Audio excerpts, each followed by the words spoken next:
मेरे टाइम में वो हम्म घबराहट होती है, घबराहट आ जाती है। क्लास लेता है। ठीक। ओके। हाँ जी। सर फ्राइडे को क्या करवाया था? फ्राइडे का क्लास शायद मैं रिकॉर्ड किया हूँ, मिल जाएगा संडे। ठीक है। हाँ हाँ। सैटरडे को नहीं हुआ था? नहीं, सैटरडे को नहीं हुआ था। ठीक है। ठीक है, तो पहले मैं बीच में लिंक बिल्डिंग चल रहा था अपना, लेकिन अब एक थोड़ा सा प्रैक्टिकल चीज़ है लाइव प्रोजेक्ट पे एक बता देता हूँ।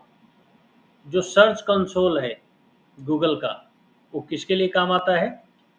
जो वेबसाइट की एक तरह से हेल्थ चेकअप है, वेबसाइट की परफॉर्मेंस, वेबसाइट का ट्रैफिक, वेबसाइट का जो भी एरर है उसको बताने के लिए हम लोग सर्च कंसोल इंस्टॉल करते हैं।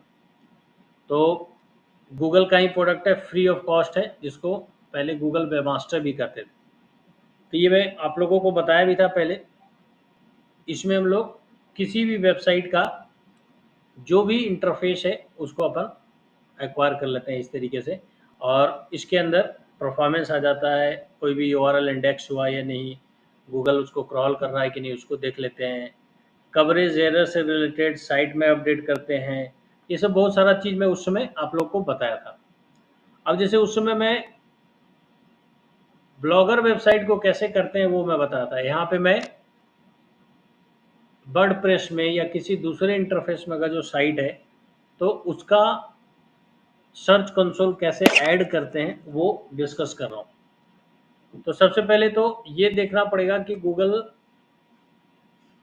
का सर्च कंसोल इस सेट पे लगा हुआ है या नहीं। तो उसको देखने के लिए कोई ऐसा टूल नहीं है। चाहे तो क्लाइंट से पूछो, क्लाइंट अगर जो हाँ बोलता है तो उससे एक्सेस ले लो, एक्सेस दे देगा तो साइट आ जाएगा और उसका देख सकते हो।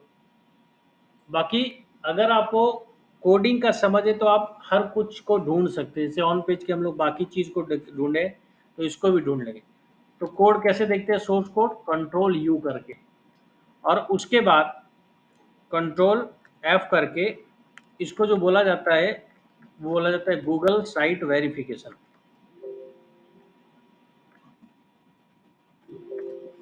तो गूगल साइट वेरिफिकेशन का कोई कोड नहीं है।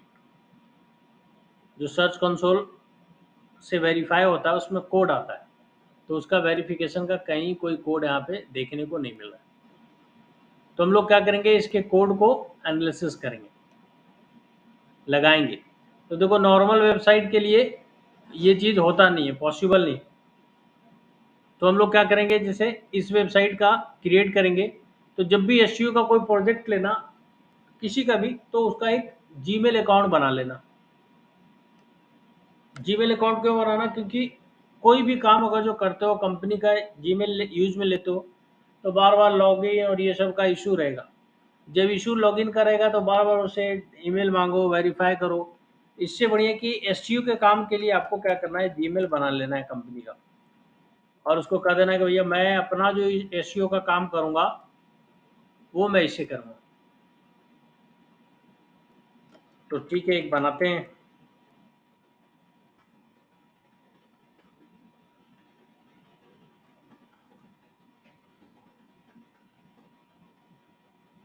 और कुछ अवेलेबल रहेगा तो यहाँ पे दिखेगा, नहीं रहेगा तो नहीं, कोई ले रखा है। तो हम लोग एसईओ नाम से ही बना दिए, अजमेरा फैशन SEO@gmail.com। अब अपने को झंझट ही नहीं, अपन पूरा का पूरा जो काम करेंगे वो इसी से करेंगे।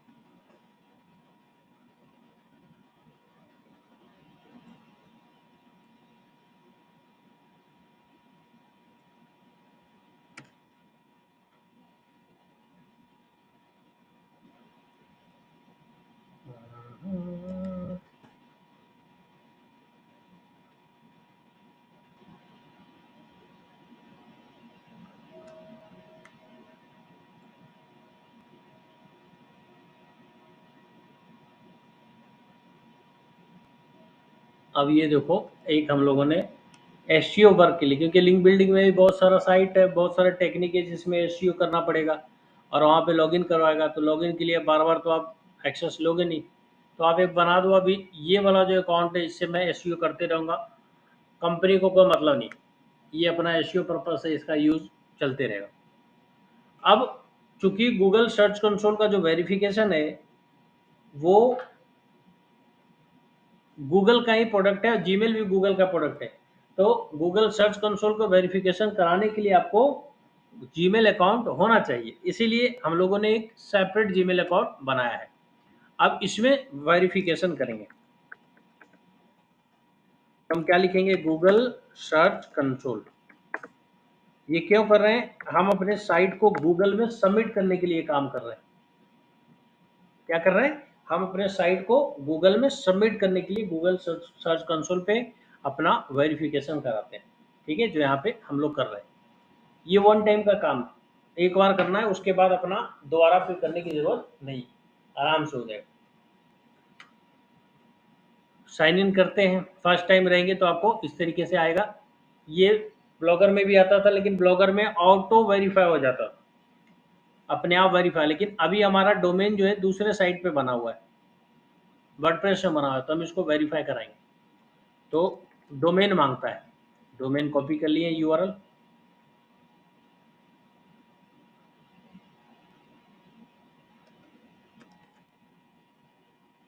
इसको फिल करने पे कंटिन्यू नहीं आ रहा है, इसमें डालना, जिसमें कंटिन्यू आएगा उसको लेना है, यूआरएल परफेक्ट में डोमेन डाल दिए, दोनों मेथड से वेरीफाई होता है जिसमें लाइव होगा।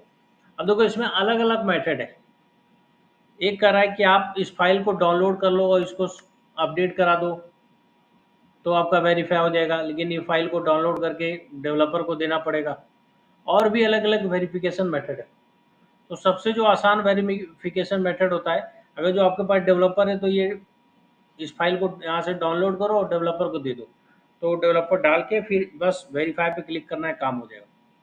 लेकिन अगर आपको बेसिक HTML आता है, जो हम लोग ट्रेनिंग में थोड़ा बहुत देखे थे कि साइट पे कैसे दिखता है, कैसे अपडेट करते हैं, तो वो अगर जो हम देखते हैं तो बेसिक HTML हम लोग यहाँ पे कर सकते हैं।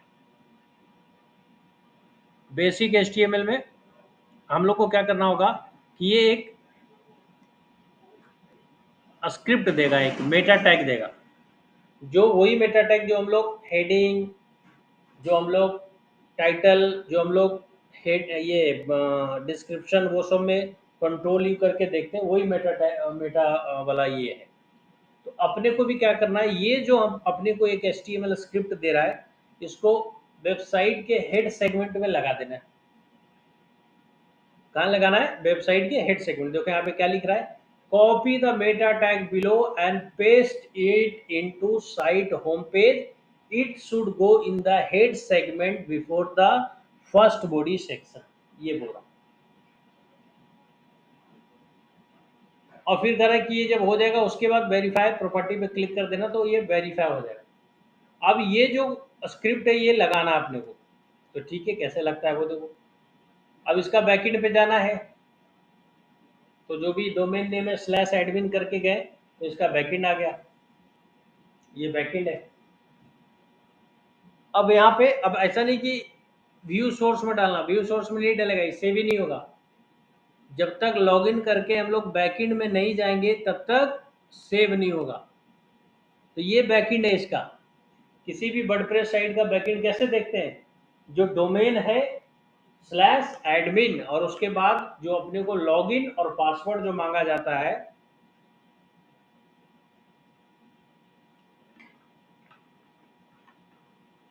उसको फिल करने के बाद हम लोग एडमिन इस तरह से लॉगिन कर लेते हैं।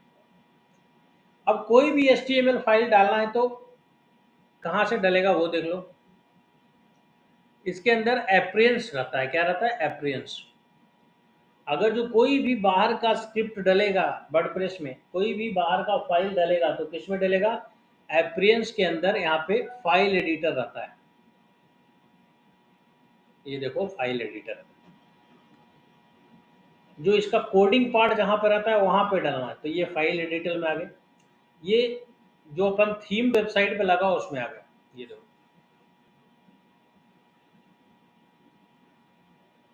अब उसमें आने के बाद आपको अपना थीम सेलेक्ट करना पड़ेगा कि आपका कौन सा थीम है, क्योंकि हो सकता है इस वाले बैकएंड पे बहुत सारे थीम लगे हुए हैं। तो थीम देखना होगा तो इधर देख लेना कि कौन सा थीम है। यहाँ पे कहीं ना कहीं थीम का नाम आ जाएगा, एस्ट्रा नाम है थीम का। ये देखो यहाँ पे आ गया एस्ट्रा थीम, यहाँ पे लिखा हुआ है एस्ट्रा ऑप्शन। तो अभी ये एक्स्ट्रा चाइल्ड है तो इसमें थीम अपने को देखना पड़ेगा। तो ये अपना एक्स्ट्रा थीम है। थीम सेलेक्ट करेंगे तभी पूरा फाइल दिखेगा। अब इसको सेलेक्ट करते हैं। अब देखो ये पूरा कोड आ गया, ये देखो। तो हम लोग जो भी काम करते हैं वहां, तो अब वर्डप्रेस क्या है, सीएमएस है, कंटेंट मैनेजमेंट सिस्टम। यहाँ पे हम लोग कोडिंग में कुछ नहीं करते, कोडिंग अपने आप डेवलप होता है। हम लोग पेज क्रिएट करना होता है, क्रिएट पेज पे गए, टाइटल लिखे, पूरा कंटेंट लिखे, पेज लाइव हो गया। क्रिएट पोस्ट पे गए, पोस्ट लिखे, टाइटल लिखे, पूरा लाइव हो गया। वहां पे कोड अपने आप होता है। लेकिन कोड जहां होता है वो भी तो फाइल होता है, वो फाइल ये है। ये आपके जो भी वेबसाइट का पूरा कोड है वो यहाँ पे मिले। अब यहाँ पे अलग अलग फाइल है, यहाँ पे देखो अलग अलग थीम की फाइल है। अब इसमें आपको क्या बोला है, हेड सेगमेंट में डालना है। तो हेड सेगमेंट के लिए आपको हेडर डॉट पीएचपी, वर्डप्रेस किसमें बना हुआ है, पीएचपी में बना हुआ है। तो चूंकि आपको हेड फाइल में चीजों को डालने के लिए बोला है, हेड सेगमेंट में, तो आपको क्या करना पड़ेगा, हेडर डॉट पीएचपी में, फाइल तो अलग अलग है लेकिन उसमें आपको हेडर डॉट पीएचपी में जाना होगा। और उसको क्लिक किए। अब इसमें आपको हेड सेगमेंट मिलेगा।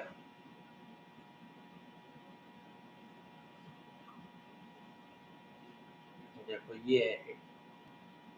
अब क्या बोल रहा है वो स्क्रिप्ट, फिर से देखो उसको, स्क्रिप्ट को कह रहा है copy the Meta tag and paste into the head segment. ये जो मेटा टैग आपने कॉपी किया है इसको हेड सेगमेंट में डालो। हेड सेगमेंट में कहीं भी डालो, शुरू जहां से हो रहा है इससे ऊपर नहीं डालना है। जहां से हेड सेगमेंट स्टार्ट हो रहा है, मतलब यहाँ से लेके नीचे जहां बंद हो रहा है, कहाँ पे हेड सेगमेंट बंद हो रहा है, देखो नीचे होगा कहीं, लंबा स्क्रिप्ट लिखा हुआ है तो नीचे यहाँ पे देखो बंद हो रहा है, यहाँ पे हेड सेगमेंट, ये बेसिक एचटीएमएल। तो इसके बीच में डालने के लिए बोला है, ठीक है यहाँ पे डाल दी। अब ये कोड किसका है, गूगल साइट वेरिफिकेशन का है, सर्च कंसोल का है। और ये एक यूनिक आइडेंटिटी कोड बना है। ये इसी वेबसाइट का वेरीफाई होगा, इस पे दूसरा वेबसाइट वेरीफाई नहीं होगा। अब गूगल सर्च कंसोल का कोड मैंने वेबसाइट पे ऐड कर दिया। अब मैं क्या करूंगा, इस फाइल को करूंगा अपडेट।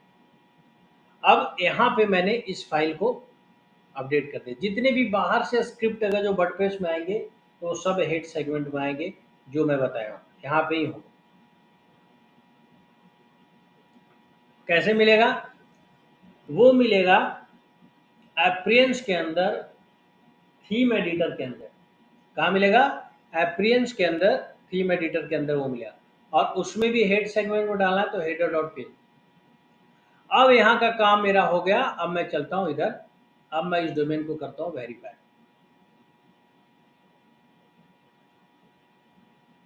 तो क्या लिखा आ रहा है, ऑनरशिप वेरीफाइड, यानी अब मेरा डोमेन वेरीफाई हो गया, गूगल में वेरीफाई हो गया। इससे पहले गूगल में वेरीफाई नहीं था। और मैं जब पढ़ाया था उस समय भी आप लोग से पूछा था कि क्या without this verification, without search console verification, मेरा वेबसाइट का डाटा गूगल में नजर आएगा, क्रॉल होगा, इंडेक्स होगा। मैं इससे उस समय भी क्वेश्चन आप लोगों से ये पूछा था, कुछ लोग हाँ बोला था, कुछ नहीं बोला था। हो जाएगा, लेकिन कहाँ से होगा, अगर जो किसी दूसरे साइट पे लिंक लगाया तो हो सकता है उसके थ्रू क्रॉल हो जाए।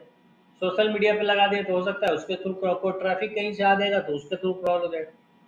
लेकिन आप चाहते हो कि आप प्रॉपर इंडेक्सिंग कराओ, प्रॉपर क्रॉलिंग कराओ और एक एक चीज पे आपकी नजर हो, तो फिर आपको सर्च कंसोल में वेरिफिकेशन कराना होगा, जो इस मेथड से कराते हैं। फिर अपन गो टू प्रॉपर्टी, अब यहाँ पे हमारा डाटा जो है आना शुरू कर, देखो इस पे, देखो देखो ये ऑलरेडी वेबसाइट परफॉर्म कर रहा है, देखो इस पे। अब तो अपने को बस इसके जो चीजें हैं उसको अच्छे तरीके से एनालिसिस करना पड़ेगा बस। तो मान लीजिए सबसे पहले मैं क्या करूँगा, होम पेज डिस्कवर होगा ही, लेकिन एक बार फिर भी चेक कर लूँगा कि होम पेज डिस्कवर है क्या। तो होम पेज की इंडेक्सिंग चेक करने के लिए क्या करेंगे, होम पेज का जो यूआरएल है वो देखेंगे।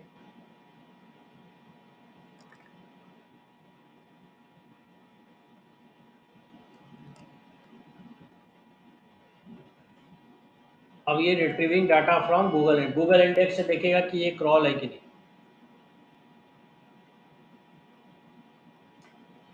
कह रहा है कि गूगल में तो है लेकिन कुछ इश्यू है।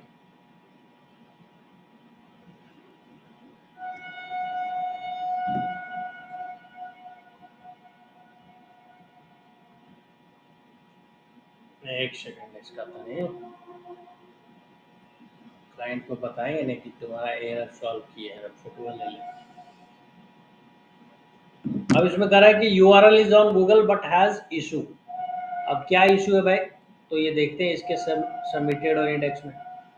तो ये कह रहा है कि साइट मैप इसका तीन तीन साइट मैप डाला हुआ है, ठीक है।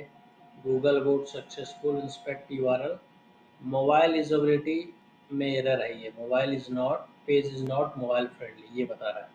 तो ये भी है कंटेंट वाइडर द स्क्रीन, तो मोबाइल का इशू है एक, तो ये बताया, ठीक है।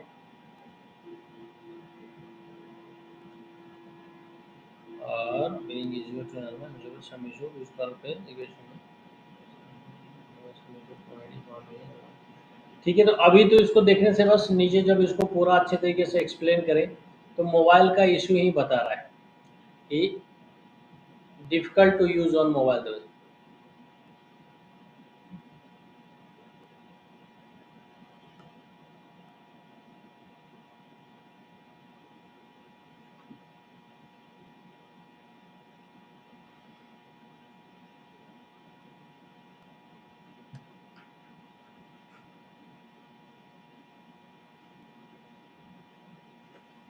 तो जैसे सर्च कंसोल का जब मैं डिफिनेशन बताया था तो आप लोग बताया था कि ये एक तरह से वेबसाइट का हेल्थ चेकअप है, डॉक्टर है ये।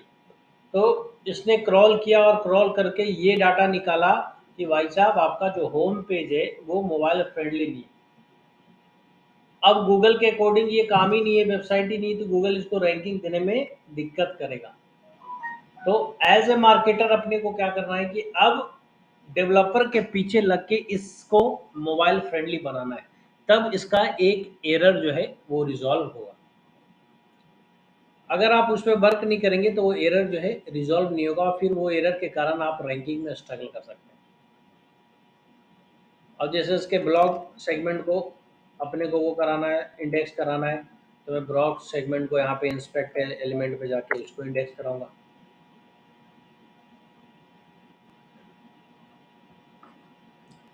इसमें भी देखो एरर बता रहा है, और ये भी मोबाइल के कारण ही बता रहा है, तो इसको रिक्वेस्ट इंडेक्सिंग कर दिए। अपन क्या करेंगे कि एक बार इंडेक्सिंग कराने की कोशिश करेंगे, देखेंगे कि यार इंडेक्सिंग कराने के बाद 24 से 48 घंटा में जो रिजल्ट आ रहा है उसमें दोबारा एरर आ रहा है क्या, दोबारा एरर आ रहा है तो कौन सा एरर आ रहा है। फिर अगर जो मोबाइल फ्रेंडलीनेस का एरर आएगा तो फिर 100% उस वेबसाइट को क्रॉल कराना ही कराना, ये मोबाइल फ्रेंडली उस वेबसाइट को बनाना ही बनाना पड़ेगा। सर हाँ जी। मैं पूछ रहा हूँ अभी जो ये इशू आ रहा है मोबाइल वाला, तो ये अपन वर्डप्रेस के बैकएंड पे जाके सही नहीं कर सकते, या डेवलपर ही करेगा? नहीं, आप नहीं कर सकते, डेवलपमेंट का काम डेवलपर ही कर सकता है। हम लोग क्या है एक दो प्लगइन डाल देंगे लेकिन उससे कंट्रोल नहीं होगा, समझ रहे हैं? अच्छा, तो मतलब वर्डप्रेस या ऐसे ऑलरेडी प्री इंस्टॉल्ड वेबसाइट में भी डेवलपर रहेगा? कोई भी में भी डेवलपर की जरूरत पड़ेगी। अगर जो आप वो है ना कि अगर जो दूसरे का काम ले लिए तो समझिए कि आप अपना हेडेक बढ़ा रहे हैं, समझ रहे हैं? जैसे इस मतलब चीज, वेबसाइट कैसा भी हो, हाँ कहीं भी बना हुआ हो, ऐसा कुछ इशू आता है तो डेवलपर देगा? हाँ, कोशिश करना चाहिए, समझ रहे हैं? अगर जो जैसे ठीक इस एरर को मैं सॉल्व कर सकता हूँ, अगर जो मैं कर सकता हूँ, लेकिन सिंपल सी बात है कि I am responsible for the SEO part, समझ रहे हो? है। और दूसरी बात है I am getting paid for the SEO part and my time is for SEO part, समझ रहे? तो अगर मैं इन चीज़ों में जाऊंगा और करूंगा तो उलझ के रह जाऊंगा। अब ऐसा नहीं, एक पेज नहीं है, ऐसे जितने पेज देखूंगा सब में इशू है, तो कितने पेज को मैं ऑप्टिमाइज करूंगा, समझ रहे हो? तो वो थोड़ा सा वो concern out of the box चल जाएगा और फिर आप बाकी चीज़ों में इन्वॉल्व हो जाएंगे, फिर एसईओ में जो आपको समय देना है वो नहीं दे पाएंगे। हम अपने, हाँ, अपने वेबसाइट पे भले दिमाग लगाएंगे, अपना वेबसाइट है तो उसमें सब कुछ करेंगे, गूगल से पढ़ के प्रोजेक्ट में पहले ये प्रॉब्लम रिजॉल्व होगा, हाँ, फिर उसके बाद आप एसईओ कंटिन्यू करोगे। बिल्कुल बिल्कुल बिल्कुल। मतलब हम एसईओ करते जाएंगे और साथ में वो अपना वो भी रिजॉल्व करेगा, वो उसकी हेडेक है।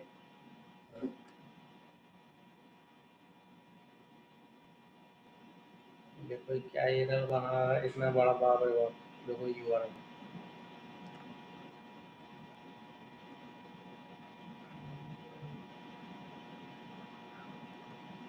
ये क्या है कि हिंदी जो लिया है ना उसके कारण बनाता है, हिंदी जो यूआरएल होता है ना उसका बनाता है।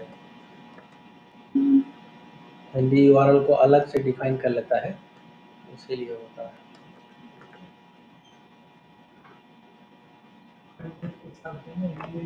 हाँ, अगर जो इंग्लिश लेते तो इतना n% और फलान देखा नहीं आता। अब देखो ये तो इंडेक्स ही नहीं हुआ, ये आज ही लाइव हुआ तो इसको इंडेक्स कराएंगे।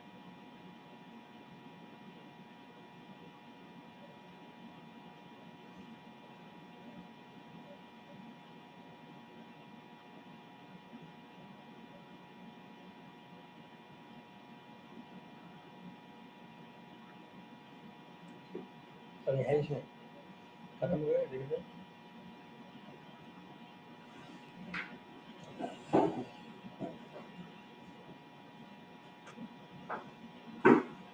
अब एक चीज इसमें है कि मैंने यूआरएल में हिंदी वर्ड क्यों लिया, कौन बताएगा? मैं इसमें ये भी तो लिख सकता था कि how to do kurti business, या इंग्लिश लिख सकता था कुर्ती का बिजनेस कैसे करें, तो कुर्ती KURTI का ऐसे करके लिख सकते थे। मैंने हिंदी को क्यों लिया, कौन बताएगा? हिंदी लेना ज़्यादा सही है, इंग्लिश लेना चाहिए, क्या लेना चाहिए बताइए? इसका जवाब ये है कि आपको रैंकिंग किस पे चाहिए। आपका कंटेंट पूरा का पूरा हिंदी में है तो आपको हिंदी वर्ड पे ही रैंकिंग चाहिए। तो आप यूआरएल हो या मेटा टाइटल हो या डिस्क्रिप्शन हो या कोई भी एक्टिविटी हो ऑन पेज का, उसमें आपको हिंदी वर्ड को लेना चाहिए। अगर जो मेरे को ये रहता how to do kurti business, तो इंग्लिश वर्ड के लिए था, वो इंग्लिश कीवर्ड पे टारगेट करता है। लेकिन मैं चाहता हूँ कि हिंदी वर्ड पे ये रैंकिंग है, तो फिर मैंने यूआरएल में भी लिया, टाइटल में भी लिया, डिस्क्रिप्शन में भी लिया और सारे फंडामेंटल में लिया। अब ये इंडेक्स हुआ, अब ये कहाँ दिखेगा? सर्च रिजल्ट में दिखेगा। जो सर्च रिजल्ट है उसमें ये एक तरह से दिखेगा अपने को कि किस तरीके से क्या क्या है, और वो उस हिसाब से दिखेगा। अब इसमें बहुत सारे कीवर्ड आना चाहिए हिंदी वाले, अभी जैसे इंग्लिश के कीवर्ड आ रहे हैं, तो इंग्लिश पूरा कंटेंट अभी तक साइट पे इंग्लिश का था, तो इंग्लिश के कीवर्ड यहाँ पे देखने को मिल रहे हैं। अब अपने को क्या करना है, हिंदी के कीवर्ड को टारगेट करना है। तो अब जैसे ही वो क्रॉल होगा उसके बाद यहाँ पे कुर्ती का बिजनेस कैसे करें, और जो भी कीवर्ड मैंने टारगेट किया है वो यहाँ पे आना शुरू हो जाएगा। और अगर जो उसकी सर्चेज रहेगी तो उसके क्लिक्स भी आना शुरू हो जाएंगे। हम्म, कहाँ है? हाँ, दो चार तो ले लेता है, अब अलग लैंग्वेज भी ले लेता है वो, देखो उस तरीके से। तो कभी कभी क्या होता है कि जैसे हम सर्च करते हैं, कोई भाषा में सर्च कर दिए, अब गूगल तो पूरा कंटेंट फेच करता है डाटाबेस से अपना। तो मान लीजिए उर्दू में कोई लिख दिया या कोई भी भाषा में लिख दिया, फारसी में लिख दिया अभय रंजन, अभय रंजन का उर्दू में कंटेंट तो नहीं है लेकिन इंग्लिश में है। लेकिन गूगल के डाटाबेस में इंग्लिश का कंटेंट है, तो उसको सर्च रिजल्ट में दिखा देगा वो। तो वही यहाँ यहाँ भी हुआ, ये कोई दूसरे लैंग्वेज में है लेकिन उसके ये जो पूछा गया है उसका डाटा गूगल के डाटाबेस में उससे रिलेटेड कंटेंट है, तो उसका ये सर्च रिजल्ट दिखा दिए। अब इस पे सर्च रिजल्ट इंग्लिश वाला ही दिखाया होगा, इसका जो वेबसाइट है। तो कभी कभी ऐसा भी होता है, सर्च क्यूरी अगर जो जनरेट होता है और उससे मिलता जुलता गूगल के डाटाबेस में अगर जो आपका वेबसाइट का कंटेंट है तो उसको वो फेच कर लेता है। तो कोई हिंदी में लिखेगा तो भी दिखेगा, जो भी अलग अलग लैंग्वेज है उसमें आना शुरू हो जाएगा। लेकिन अभी देख सकते हो इसको, इसमें हिंदी के वर्ड जो है नहीं आए। ये देखो सूरत फैक्ट्री कॉन्टैक्ट नंबर, ये सब आ रहा है, कुछ एक आ रहा है। तो अब जितने भी इसके कीवर्ड है अगर जो देखा जाए तो ये कीवर्ड जो है ज़्यादातर इसके कंपनी से रिलेटेड है। कंपनी से रिलेटेड में वही कीवर्ड है जो आपको जानता है। नए यूजर कैसे जुड़ेंगे? नए यूजर जब जुड़ेंगे जब बिजनेस से रिलेटेड कीवर्ड बनेगा। तो जैसे ये जिसमें डील करता है उस उन सारी चीज़ों में अगर जो कोई गूगल पे सर्च हो रहा है, कोई यूजर सर्च कर रहा है, उसमें अगर जो इसका वेबसाइट टॉप पे आ रहा है तो वो ज़्यादा यूजफुल। तो अब ये एक तरह से ये सजेशन ही दिया गया है इस साइट पे कि आप जो गूगल पे सर्च हो रहा है उन पे अपना कंटेंट बनाइए और उन पे आप अपने बिजनेस को डेवलप कीजिए, तो आपका फायदा ज़्यादा मिलेगा। अब इसका रियर, अब जैसे he is more into the, जैसे मैन्युफैक्चरर है ये, तो ये रिटेलर और बाकी चीज़ों पे काम कर रहा है। इसका मेन जो कस्टमर बेस है, जो ऑडियंस बेस है, वो रिटेलर, दुकानदार, छोटे मोटे, ये सब है इसके। तो उनको टारगेट वो क्या सर्च करते हैं, वो मान लीजिए वो इस तरह के कीवर्ड सर्च करते हैं कि बिजनेस कैसे शुरू करें, बिजनेस का नया आइडिया क्या है, कुर्ती का बिजनेस कैसे करें, ऐसे करके कीवर्ड आते हैं। तो जो भी कंटेंट बनना चाहिए वो इसी अनुरूप में बनना चाहिए। अब वो यूजर इसके लिए नए हो जाएंगे, ये ब्लॉग देखेंगे, इसमें वेबसाइट का नाम देखेंगे, कंटेंट देखेंगे, फिर इनसे कांटेक्ट करेंगे और फर्दर जो कम्युनिकेशन है वो डेवलप। तो जब हम भी किसी प्रोजेक्ट के लेंगे तो हम लोग जो यूजर का एक्सपेक्टेशन है उसको मीट कराने की कोशिश करेंगे। मीट कराने का मतलब है कि एक्सपेक्टेशन को, एक्सपेक्टेशन से रिलेटेड कीवर्ड बनाओ, अधिक कंटेंट बनाओ, और उस कंटेंट, एक्सपेक्टेशन मतलब कीवर्ड, और उस कंटेंट में अपने आप को फीचर करो सबसे ऊपर गूगल के टॉप पोजीशन पे, तो आपका काम आसान तरीके से हो जाएगा। दूसरी इंपॉर्टेंट बात जो सर्च कंसोल के अंदर ये कि आप जैसे, अब मान लीजिए इसको किसी का एक्सेस देना है तो ये क्या करेगा, किसी भी दूसरे यूजर को एक्सेस दे सकता है। वो कैसे दे सकता है? और जब भी आप किसी क्लाइंट का भी काम करोगे तो इसी तरीके से होगा कि सिक्योरिटी और मैनुअल एक्शन या सेटिंग, किस में होगा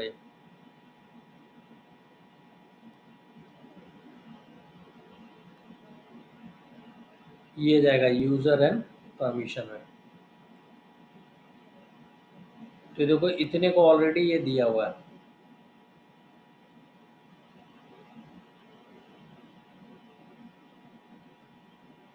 तो मान लीजिए नए यूजर को अगर जो भेजना है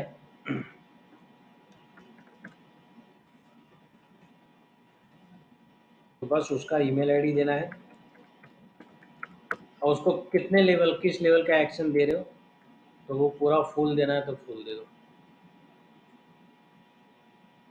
अब मेरे पास रिक्वेस्ट आएगा, मैं उसको एक्सेप्ट करूँगा तो एक्शन वो चला जाएगा। फिर मेरा इसका जो भी है मेरे सर्च कंसोल में भी ये आ जाएगा। तो कहीं न कहीं आपको सर्च कंसोल के अंदर, अब जैसे मान लीजिए साइट मैप मेरे को देखना है तो मैं इसके साइट मैप पे चला गया। अब देखूँगा साइट मैप कब है, तो लास्ट साइट मैप जो इसका है 1 अगस्त, तो लास्ट सीड है सबमिटेड 4 जुलाई को। तो अपडेटेड हो, जो अपडेटेड है, ऑलरेडी अपडेटेड है, तो यहाँ पे कोई हम लोग साइट मैप सबमिट नहीं करेंगे, ऑटोमेटिकली ये अपडेट हो रहा है, तो कोई दिक्कत नहीं। डिस्कवर क्या होता है, एडिशनल रिजल्ट में कहाँ आप दिख रहे हैं, तो उसमें कोई रिजल्ट नहीं। इसका जो पूरा का पूरा जो रिजल्ट आ रहा है वो सर्च रिजल्ट पे आ रहा है, गूगल पे ही इसकी रैंकिंग आ रहा है और उसी के कारण ये सबसे ऊपर दिख रहा है। तो वो चीज़ और भी बाकी चीज़ें, लेकिन अभी सिर्फ अपन ये देख रहे हैं कि अपन कैसे किसी दूसरे वेबसाइट को गूगल में वेरीफाई कराते हैं सर्च कंसोल के थ्रू, और फिर जैसे ही उसका सर्च कंसोल शुरू हो जाता है तो फिर डाटा ट्रैकिंग शुरू हो जाता है। इसका पहले ही से बना हुआ है, इसीलिए ये पूरा आ रहा है। ये मैसेज कुछ आता है, कुछ नोटिफिकेशन से रिलेटेड, कुछ भी जो भी है तो वो है उससे रिलेटेड है। ये आपको सजेशन कुछ देते रहेगा, कुछ जैसे यहाँ पे कवरेज इशू का बता रहा है, कुछ कवरेज इशू साइट पे डिटेक्ट हुआ है तो वो देख सकते हो। वो कवरेज इशू में जाकर नॉट इंडेक्स्ड है ये तीनों। नॉट इंडेक्स क्या होता है, नो इंडेक्स क्या होता है, कौन बताएंगे? इसके 3 पेजेस नॉट इंडेक्स हैं, कार्ट, चेकआउट और माई अकाउंट। यानी ये जो 3 पेजेस हैं ये साइट पे एग्जिस्ट तो करते हैं, लेकिन जो साइट ऑनर है उसने ऐसा सेटिंग कर दिया है कि ये तीनों पेज गूगल के इंडेक्सिंग में नहीं जाए, डाटा में नहीं जाए। किस मेथड से ये करवाया गया होगा? साइट मैप नहीं, किस पेज को क्रॉल कराना, हाँ किस पेज को क्रॉल कराना है, किस को उसको नहीं कराना है, उसके लिए robots.txt होता है। तो इस साइट का robot.txt मुझे देखना है तो कैसे देखेंगे बताइए? क्या स्क्रिप्ट होगा?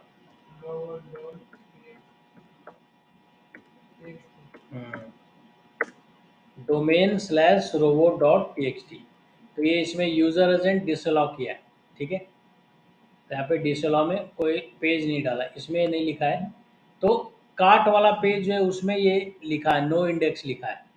तो चाहे तो आप robot.txt में भी ये क्या कर देता, जो नो फॉलो जो था, डिसअलाउ जो था, उसके बगल में लिख देता /कार्ट, तो भी डिसअलाउ हो जाता। या हम लोग इस पेज पे जाके भी लिख सकते हैं, जैसे इस पेज पे ये डिसअलाउ कराया होगा, कैसे कराया देखो, ये पेज ओपन करो, कंट्रोल यू करो, अब इसमें कंट्रोल F करके नो फॉलो लिखो।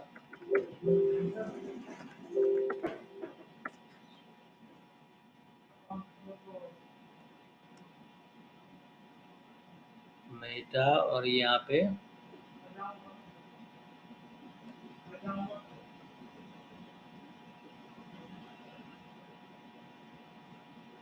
स्क्रिप्ट में ये कहीं नो फॉलो लिखा है,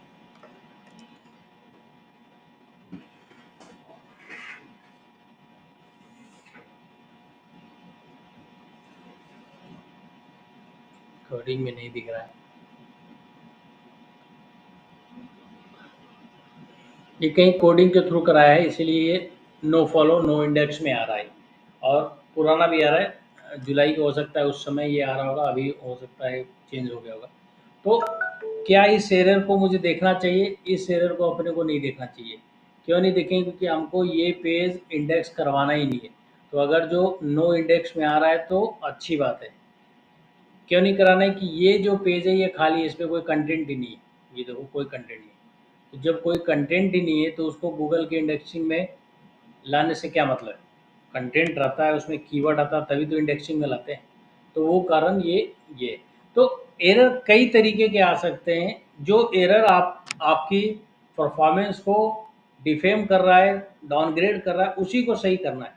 और जो एरर एकदम सही है उसको अपने को छेड़ने की ज़रूरत नहीं। लेकिन आपके साइट पे चल क्या रहा है, क्या क्या प्रोसेस हो रहा है, वो पता तो चलेगा इसी के थ्रू, जो हम लोग सर्च कंसोल वेरीफाई कराते हैं। ये पूरी वेबसाइट का लेखा जोखा निकाल के देते हैं। जैसे मान लीजिए मुझे किसी पेज के बारे में पता है, वो पेज कैसा परफॉर्म कर रहा है, तो मैं सर्च रिजल्ट में जाके और पेजेस सेगमेंट में चला गया। अब पेजेस में देखो सारे पेजेस इस तरह, मैं चाहता हूँ कि ये कुर्ती वाला पेज है, वो कैसा परफॉर्म कर रहा है वो देखना है, तो इसको क्लिक कर दो। अब ये देखना है कि ये कौन कौन से कीवर्ड पे रैंक कर रहा है,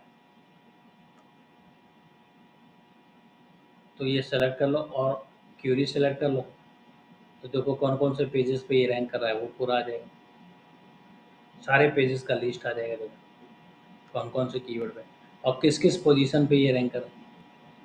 अब अगर जो ये सही कीवर्ड पे रैंक करता तो इसको ज़्यादा व्यूज़ मिलता। क्यों? क्योंकि उसका फ़ायदा, अब जैसे ये पेज है सारी से रिलेटेड, तो अपने को सारी से रिलेटेड जितना भी कीवर्ड है वो टारगेट करना चाहिए।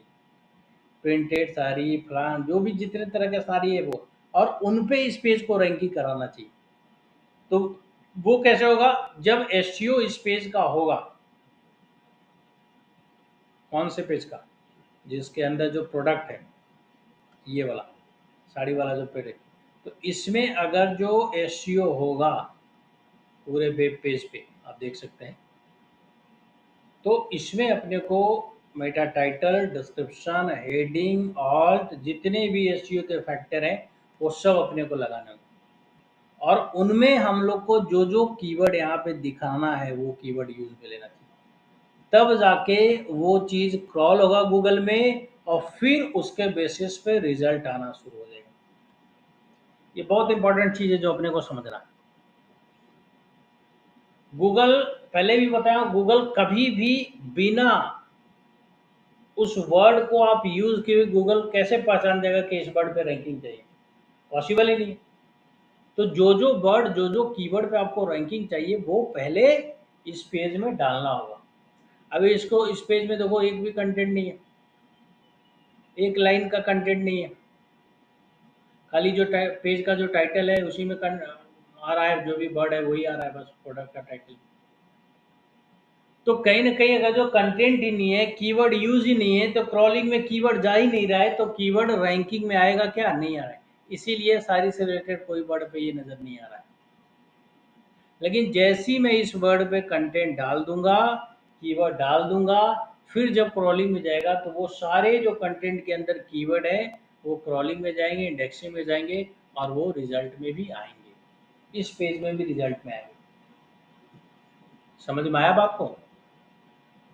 तो पूरा जो वर्किंग है ना वो सब आप मैनेज, मतलब मॉनिटर कर सकते हैं। There is nothing difference. Content लिखना पड़ेगा। पूरा एसईओ का काम आप देख सकते हैं किसी भी वेबसाइट का। आपको पहले तो टूल का नॉलेज होना चाहिए। यहाँ पे जो टूल यूज में ला रहे हैं वो कौन सा है? Search console. क्लियर है? तो पहला तो टूल का नॉलेज होना चाहिए। दूसरा, जो एसईओ टेक्नोलॉजी आप लोग को बताया गया है कि ऑन पेज कैसे होता है, उसमें क्या क्या बात है, उसको यूटिलाइज कर लो। जो रिजल्ट दोगे वो रिजल्ट आना शुरू हो जाएगा। जैसे ये तो ठीक है, ये तो आज ही सर्च कंसोल वेरीफाई कर रहे हैं तो इस पर कंट्रोल नहीं है मेरा। जैसे मैं अपना दिखाता हूँ जिसको मैं रैंक करा देता हूँ। एसईओ इज नॉट कि ठीक है हम काम करते जा रहे हैं और रिजल्ट नहीं आएगा। नहीं, ऐसा हो नहीं सकता। अगर जो आप काम सही डायरेक्शन में कर रहे हैं तो रिजल्ट भी आएगा।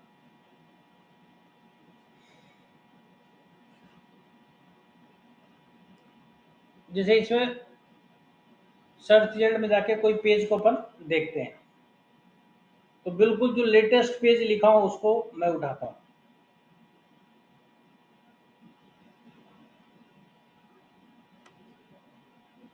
कॉन्फिडेंस में ही तो मार खा जाते हो तुम लोग। कॉन्फिडेंस पूरा रखो, काम कोई कोई अलग नहीं है।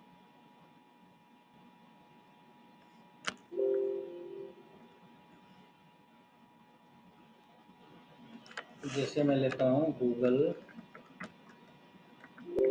भाई,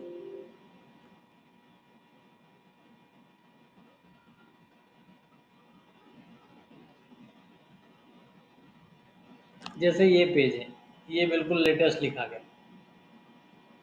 अब इसके अंदर क्यूरी देखो,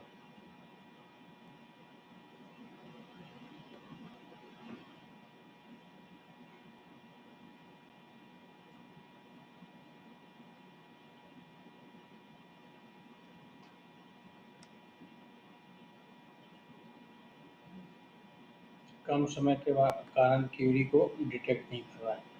कुछ टाइम में क्यूरी बताएगा। ये एक आध महीना पुराना पेज लेते हैं, एकदम रियल टाइम पे 7 दिन 8 दिन का डाटा नहीं बताता है। तो थोड़ा सा पेज भी पुराना, जो 1-2 महीना का। इसीलिए कभी भी गूगल की जो अपने को वो देना है, क्या है, रिजल्ट का टाइम देना है एसईओ का, वो 3 महीने देना है। 1 महीने तक तो इंडेक्स ही नहीं होगा, अब गूगल में आएगा ही नहीं सर्च रिजल्ट में। तो जब आएगा ही नहीं तो किसका एक्सपोर्ट करोगे डाटा, और क्या रिजल्ट सामने वाला को शेयर करोगे? तो कुछ डाटा ही नहीं बताएगा। तो कम से कम 1.5 महीना, एक कभी कभी 1 महीना, कभी कभी 1.5 महीना लग जाता है किसी भी वेब पेज को डाटा बताने में। उतना समय तो जरूर दिया करो कि इतना में रिजल्ट देंगे। अब जैसे ये पेज है, ये थोड़ा पुराना लिखा हुआ है। अब इसमें देखो जो जो कीवर्ड मैंने यूज किया था वही, उसी पे रिजल्ट ये बता रहा है, जितने भी कीवर्ड है एसईओ कॉपी राइटिंग से रिलेटेड। तो आपका ये चीज़ होना चाहिए कि आप जो कीवर्ड पे अपने आप को दिखाना चाहते हैं वो कंटेंट में होना चाहिए। जैसे इस जो कीवर्ड ये पिक किया है सर्च कंसोल में, वो वही कीवर्ड है जो मैंने कंटेंट में यूज़ किया। इस तरीके से इसके कंटेंट में वही कीवर्ड यूज़ में आए, देखो सारे वही कीवर्ड, हेडिंग और प्रॉपर जो भी आपको बताया उसी से रिलेटेड ये काम है। अब अपने को अगर जो यही काम इसके लिए करना होगा तो क्या जवाब है? जवाब यही है कि इस वेबसाइट पे कंटेंट ऑप्टिमाइज होगा। अभी कंटेंट के नाम पे यहाँ पे कुछ भी नहीं है, फोटो है उसका टाइटल है। तो अब मैं अगर जो इस कीवर्ड पे रैंकिंग देने की कोशिश करना है मेरे को, तो मुझे कीवर्ड यूज में लेना पड़ेगा। कंटेंट एक पूरा नीचे कंटेंट का ब्लॉग बनाएंगे 500 600 1000 वर्ड का, और उसमें कीवर्ड डालना पड़ेगा। जो वो कीवर्ड डालेंगे उसके अंदर प्रॉपर कीवर्ड डेंसिटी रखेंगे उस कंटेंट के अंदर, तो फिर हमारा वो कीवर्ड क्रॉलिंग हो जाएगा।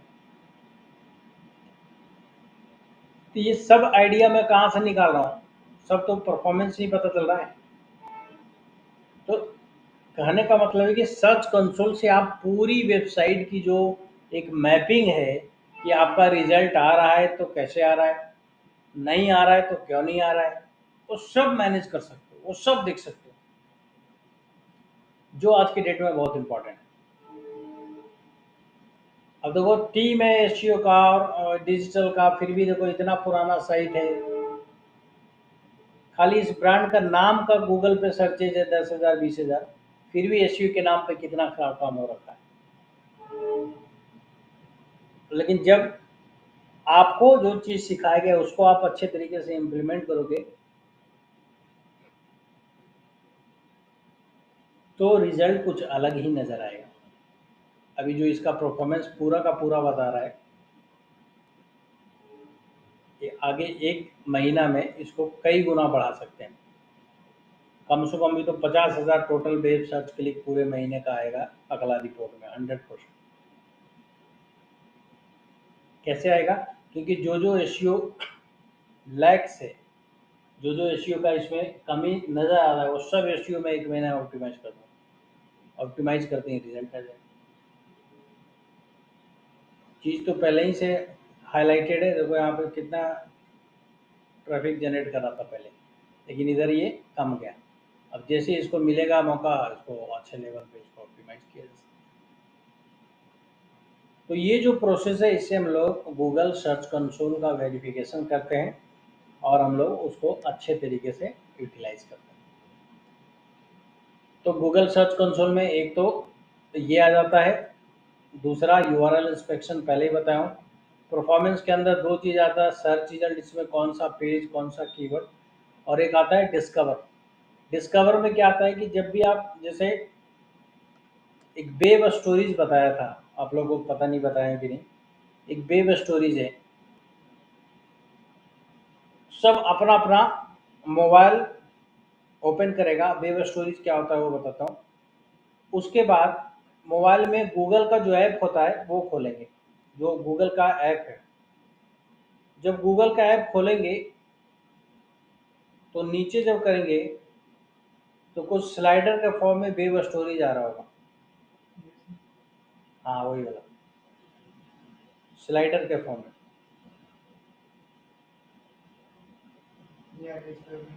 और नीचे वेब स्टोरी लिखा होगा। हाँ स्टोरीज लिखा हुआ। हाँ तो ये भी किसका, इसमें किसका रिजल्ट आ रहा है? इसमें आ रहा है गूगल पे जो वेब स्टोरीज बनाए हुए उनका। तो वो उस रिजल्ट में अगर जो आप फीचर कर रहे हैं तो वो उसका जो ट्रैफिक है वो कहाँ दिखाएगा? इस वाले डिस्कवर में, इस वाले डिस्कवर सेगमेंट में उसका रिजल्ट आप लोग को दिखाएगा। तो ट्रैफिक के कई अलग अलग तरीका है, ऐसा नहीं कि केवल गूगल सर्च नहीं आता है। गूगल सर्च जो आएगा वो तो सर्च रिजल्ट में आएगा, और जो वेब स्टोरी से ट्रैफिक आएगा वो किससे आएगा? डिस्कवर में आएगा। मान लीजिए वेब स्टोरी से 10 लोग क्लिक किया तो यहाँ 10 आ जाएगा। वो जो उस तरह से जो रिजल्ट दिख रहा है उसके अंदर। वेब स्टोरेज कहाँ डिस्प्ले होता है? मोबाइल पे ही डिस्प्ले होता है, गूगल मोबाइल में। गूगल सर्च जो हम लोग क्लिक करते हैं उसमें वेब स्टोरेज आता है। तो बहुत सारे ऐसे लोग हैं जो अनगिनत अंधाधुंध वेब स्टोरेज से ट्रैफिक ला रहे हैं, मिलियंस में भी ट्रैफिक आता है। अब है कि कैसे वेब स्टोरेज का ट्रैफिक आता है, तो उसके लिए आपको क्या करना पड़ेगा, एक प्लगइन है। वर्डप्रेस में तो काम ही पूरा प्लगइन का है, जैसा आप लोग सब जानते हैं। तो मान लीजिए मैं एग्जांपल अपने वेबसाइट में करके देता हूँ, क्योंकि क्लाइंट का एक बार में काम नहीं करने का, धीरे धीरे धीरे काम करो, धीरे धीरे पैसा लेते रहो। एक ही दिन में चमत्कार कर दोगे तो कहेगा भैया बस हो गया। पहले जब मैं इनिशियल स्टेज में था ना, ऐसे ही करता था, एक ही महीना में टॉप पे लेके आता, अगला महीना भाग जाता था। तो अब धीरे धीरे काम करते। एक क्लाइंट इसका ऐड चलाए थे और पहला महीना 20,000 फॉलोवर दे दिए उसको। 6 महीने का प्रोजेक्ट था, दूसरा महीना रिन्यू नहीं किया, क्योंकि 6 महीना में 20,000 देना था, हमें पहले महीना दे दिया ऐड से। तो कहा कि सर अभी काम ही कम है, बंद करते हैं। हम समझ गए, मैंने अच्छा बेटा थोड़ा काम कम नहीं है तो सर जानबूझ के हमको बता गया। किस्मत का खेल है, 2 महीना बाद फिर आया, 2 साल बाद, बोले दरवाजा बंद है। अब दोबारा प्रोजेक्ट तुम्हारा नहीं करेंगे। तो वो चीज बहुत सारे तरीका मिलते हैं। हाँ, तो वेब स्टोरेज के लिए वर्डप्रेस में एक प्लगइन होता है जिसको बोलते हैं वेब स्टोरेज। देखो ये प्लगइन मेरा लगा हुआ है। अगर जो किसी भी साइट का अगर जो आपको वर्ड वेब स्टोरेज क्रिएट करवाना है उस तरीके से, तो आपको प्लगइन पहले डालना पड़ेगा। जैसे अगर जो नहीं लगा हुआ है तो मैं जाऊँगा ऐड न्यू प्लगइन में।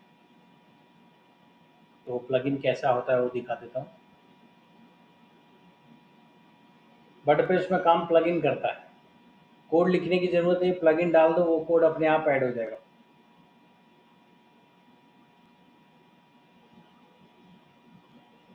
ये देखो वेब स्टोरेज का प्लगइन,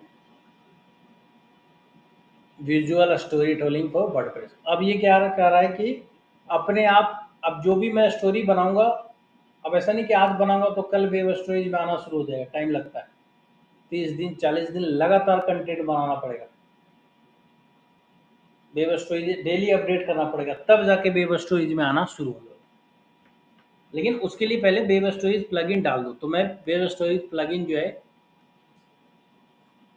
अपन अपने पास अगर जो साइट आता है उसमें नहीं लगा हुआ है तो हम लोग ऐड न्यू पे गए प्लगइन में, और यहाँ से वेब स्टोरेज प्लगइन डाल दिया।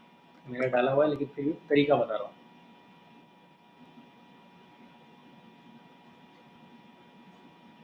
ये देखो यही प्लगइन है। तो ये मैं अब अभी लगा नहीं रहता तो इंस्टॉल, और इंस्टॉल के बाद जैसे ही साइट पे लग जाएगा तो इस तरीके से स्टोरी लग गया। अब लगने के बाद, प्लगइन लगने के बाद अब स्टोरी क्रिएट करो। तो क्रिएट करने के लिए यहाँ पे अलग अलग ऑप्शन है, जैसे यहाँ पे ऐड न्यू का ऑप्शन है। अब ये एक तरह से आपको, जैसे स्टोरी क्या होता है, जब अभी गूगल में जो स्टोरी आप लोग देखते होंगे वो देखते होंगे कि स्लाइडर के फॉर्म में रहता है। जो भी स्टोरी देखते हो एक के बाद एक आते रहता है, ज़्यादातर बॉलीवुड वगैरह में स्टोरीज आता है, तो स्लाइडर के फॉर्म में आता है। तो अपने को भी स्टोरीज बनाना पड़ेगा। देखो ये आ गया टेम्पलेट। अब अगर जो आप चाहते हो, हम्म, उस पर क्लिक करो कोई एक पे। हम्म, इधर स्लाइड करो। हाँ हाँ, देखो चेंज हो रहा है ना। तो स्लाइडर पे फॉर्म होता है, तो ये 5 स्लाइड बनाना पड़ता है। यहाँ से अभी बनाएंगे। अब इसमें क्या होता है कि अगर आप एक स्लाइड का बनाते हो तो फीचर नहीं करता है, जितना ज़्यादा स्लाइड का स्टोरी बनाओगे उतना ही ज़्यादा हेल्पफुल है। जैसे मान लीजिए मैं 7 स्लाइड का बनाऊंगा तो वो जल्दी फीचर करेगा, वो हो सकता है वेब स्टोरेज में आना शुरू हो जाएगा। अब इसमें क्या होता है कि आप जो स्लाइड बना रहे हो, जो स्टोरी क्रिएट करो, फोटो वाइज भी कर सकते हो। मान लीजिए आप कैनवा पे स्टोरी बनाए हुए हैं और वो एक एक करके यहाँ पे ये लगा दो और इसी तरीके से और यहाँ पे पब्लिश कर दो। तो वो सबसे आसान तरीका है। ऐसे यहाँ बनाओगे तो इसके एडिटर में बनाना पड़ेगा। तो कैनवा के अंदर गए,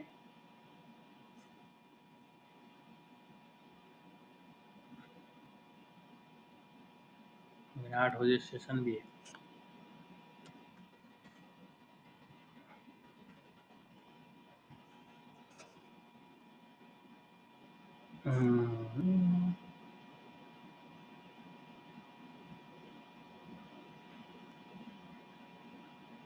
देखो वेब स्टोरेज का ये सब टेम्पलेट है।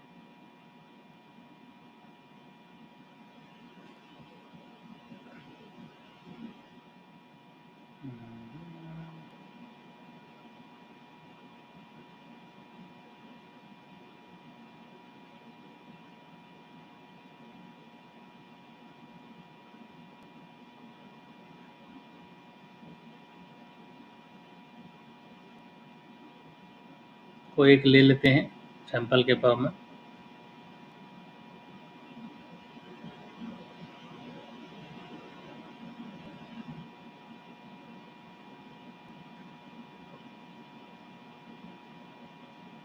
और देखो इसमें कितने पेजेस बता रहा है, इस तरीके से बता रहा है।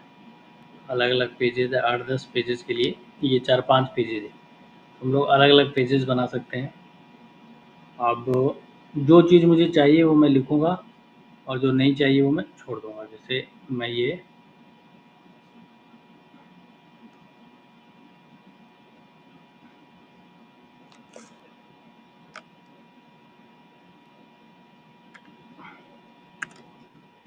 How to make online presence, ये मैं बनाया। और जो जो चीज़ मेरे को नहीं चाहिए वो मैं हटाऊँगा।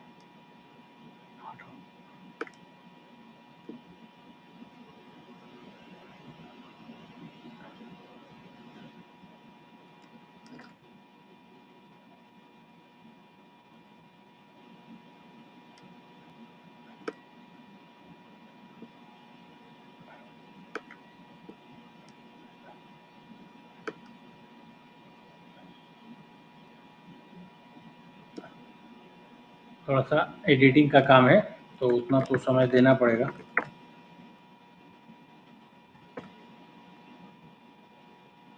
एक पेज बन गया, दूसरा पेज। अब इसमें टेक्स्ट डाला,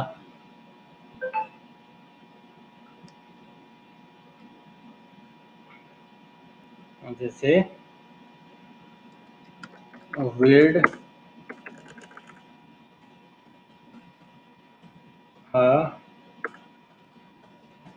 वेबसाइट। फिर अगला पेज, फिर टेक्स्ट डाला, क्रिएट ब्लॉग। फिर अगला पेज, फिर टेक्स्ट डाला,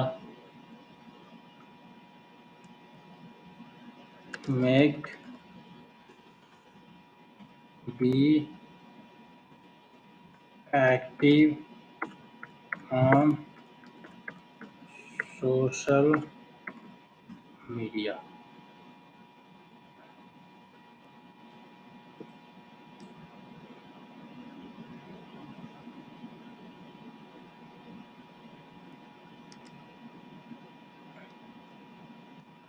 आंसर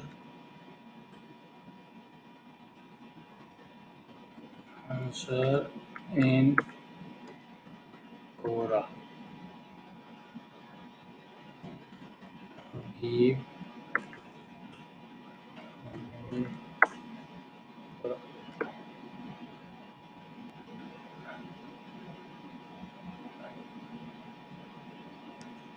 मोर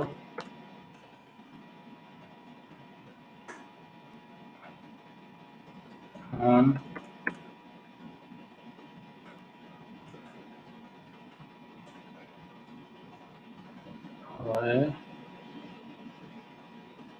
ranjan.com, ऐसे बना दिया।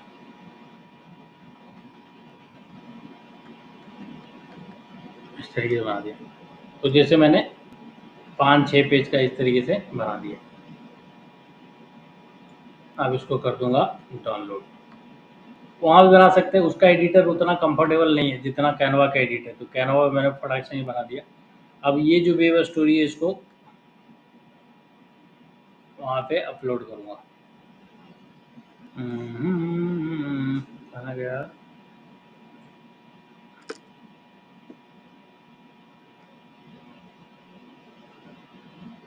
ठीक है,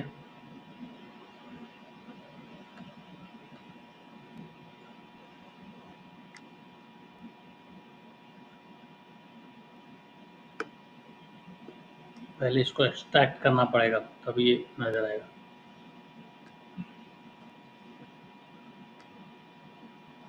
एक्सट्रैक्ट किए, कहाँ एक्सट्रैक्ट कर रहे हैं?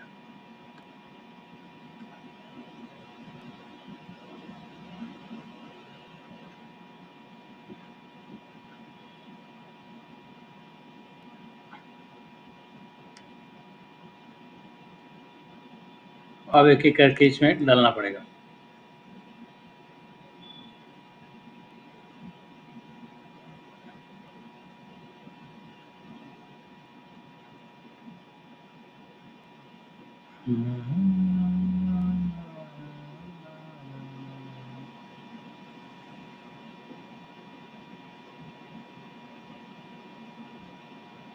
थोड़ा सा वेब स्टोरी जो है इतना भी आसान नहीं है।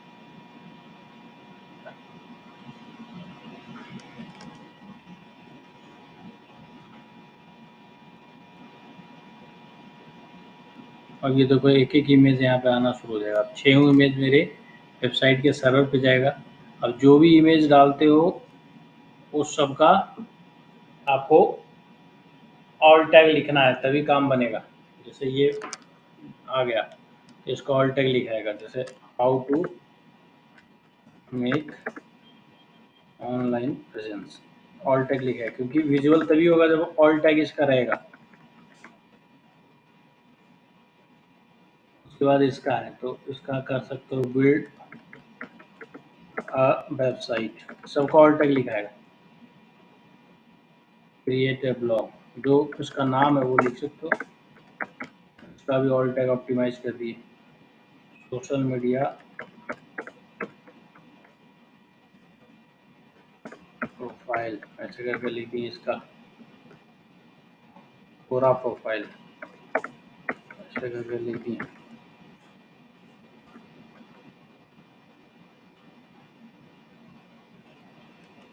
डिजिटल मार्केटिंग अपडेट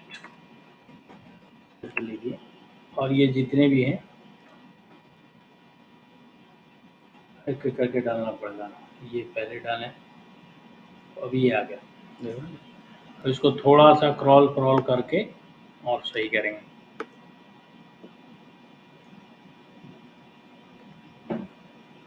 तो ये उतना आसान नहीं है जितना बाकी काम करते हैं।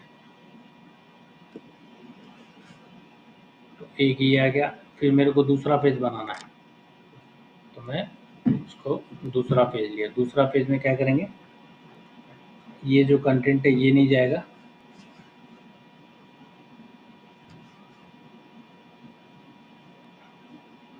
दूसरा पेज में क्या जाएगा, ये वाला। फिर प्लस किए तीसरा पेज, तीसरा पेज में जाएगा ये वाला। फिर प्लस किए चौथा पेज, चौथा पेज में जाएगा ये वाला। फिर प्लस किए पांचवा पेज।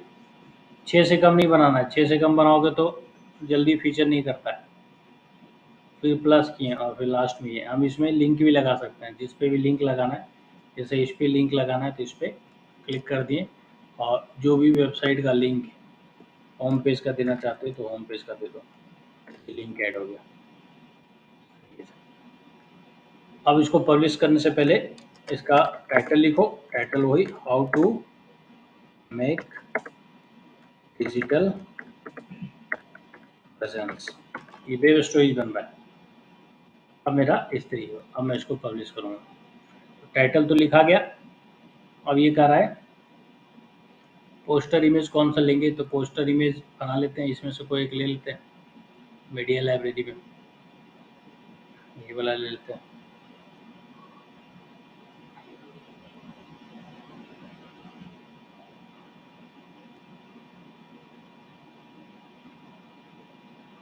पोस्टर इमेज भी लग गया।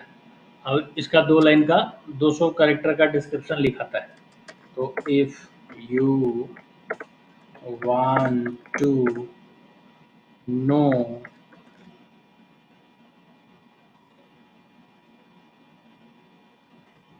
How to make, then go through, keyword होना चाहिए दिस वेब स्टोरी, ऐसे करके बस ये हो गया पूरा। अभी ऐसे बनेगा वेब स्टोरी इस तरीके से मैनुअल 7 सेकंड का बनेगा ये।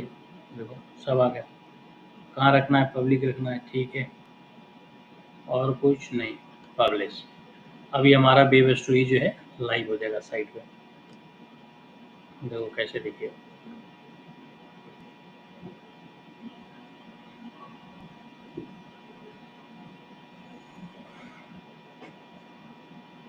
अब ये वेब स्टोरीज अगर जो गूगल में फेच करेगा तो इसी तरीके से दिखेगा, वहाँ भी हम लोग को दिखना शुरू हो जाएगा ये। ठीक है, अब इसमें क्लिकेबल लिंक है, तो अगर जो जहाँ मैं लिंक लगाया हूँ लास्ट वाला लाइन में उस पर कोई क्लिक करेगा तो सीधे मेरे साइट पे आएगा। तो यानी अब मुझे डिस्कवर ट्रैफिक मिलेगा। इस पर क्लिक करते ही देखो आ गया ये। जैसे इस पर क्लिक करूँगा तो इस साइड पे आ गया। तो ये जो ट्रैफिक आएगा, ये ट्रैफिक कहाँ आएगा? डिस्कवर में। लेकिन उसको लाने के लिए वेब स्टोरीज रेगुलर आपको डालना पड़ेगा, मतलब डेली बेसिस पे, कंसिस्टेंट बेसिस पे डालो, तो इसमें भी ट्रैफिक आना शुरू हो जाएगा। तो बहुत इंपॉर्टेंट चीज़ है वेब स्टोरी, और आज के डेट में खूब चल रहा है। वेब स्टोरी से बहुत सारे ब्लॉग्स जो हैं गूगल पे बहुत अच्छा ट्रैफिक जनरेट करते हैं। तो पूरा वेब स्टोरी कैसे बनता है, वर्डप्रेस में क्या होता है, वो हम लोग आज डिस्कस किए। ठीक है, मैं थोड़ा सा क्लास है तो अभी